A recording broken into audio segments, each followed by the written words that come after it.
Hello friends, what you are looking at here is the Yamaha PSRE 463 keyboard. It's a real classic in home keyboards. The subject of this video though is if and when Yamaha moves on to the PSRE 473, what exactly will it be like? Well, my educated guess is this. There'll be two major changes. One is the voice articulation button, which will be located over on the right here somewhere. But perhaps more importantly, Yamaha will move on to a better digital signal processing system. As we saw in the PSRE 373, which was released in 2020. That first one uses the DSP effect system. Let's just turn that off for a moment.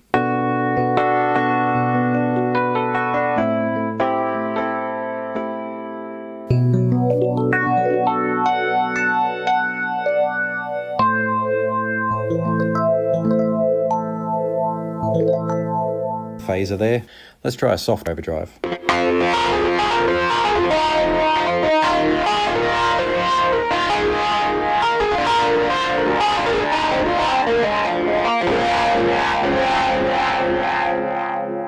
Short delay.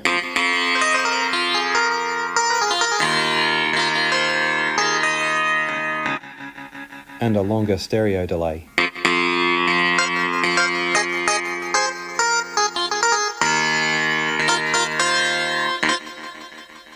And those are just a few examples. But what makes it really exciting is that the PSRE 463, as is well known, has cutoff and resonance filter knobs. Couple this with the new digital signal processor, and I think we're in for some pretty exciting results. A signal like this, with the touch of a button, can go to this.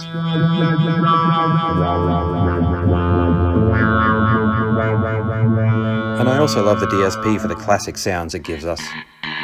Nice tough rotary effects.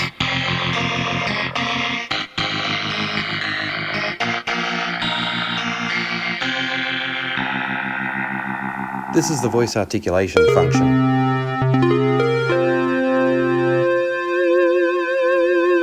Don't get the impression that it just adds vibrato, it can also change the actual timbre of the sounds.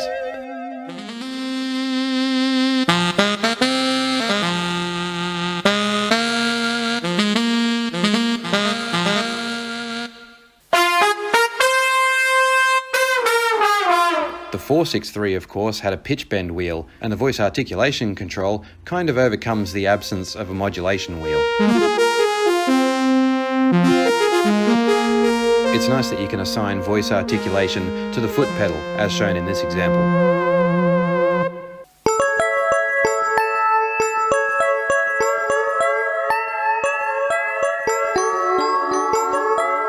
And of course you can blend those DSP effects with your voice articulation.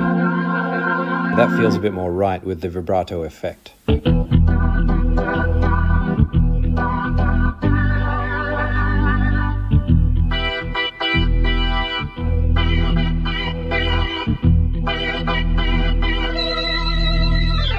And if there is a PSRE 473, I'm sure it will retain the quick sampling function. There'll still be a massive selection of arpeggios. I've got a bad feeling it'll still have that reflecty screen, although the actual control display will be smaller and a slightly different shade of blue, as on the PSRE 373. I'm also thinking it's likely that we're still going to have difficult to find sockets on the back behind that display. Another area where I'm not expecting great changes is in the beats. They've been using the same beats for a very long time, and I have to admit they do the job perfectly well, so they're likely to stay as is, although the Groove Creator section might bring us some interesting new tricks. But probably the main thing that I'm hoping the PSRE 473 will have is the PSRE 373's wonderful keyboard, which is the nicest keyboard I've ever felt on a home keyboard.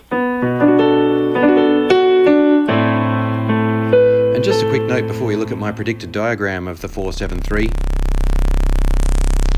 The advancement from the PSRE 463 creates a bit of a problem for Yamaha. In this example we see the 463 with an already superior sound, and what does Yamaha's higher PSR S series really have to offer us? Something to think about. So this is what I'm expecting the PSRE 473 to look like. It'll be slightly slimmer. I think Yamaha will lighten the colour of some of the buttons as they did on the PSRE 373. Notice that those speakers are squared off in the corner rather than rounded. I think that's a look that Yamaha seems to be leaning towards. Panning slowly over to the right, you'll see that the screen is slimmer and a slightly different shade of blue. Looks a little bit more professional, I think. And again, I refer you to the 373 to see a similar change. Personally, I really like it. And then there's the voice articulation button. I expect that'll be placed in a similarly inconvenient position as it was on the 373. So overall, we end up with a very similar looking product, but with some very important differences. The three main ones being the digital signal processor, or DSP, the voice articulation, and hopefully a vastly improved keybed. It's been a very long wait, GearFacts friends, so hopefully it won't be too much longer before I can bring you a proper review of the Yamaha PSRE 473. Let's hope it happens.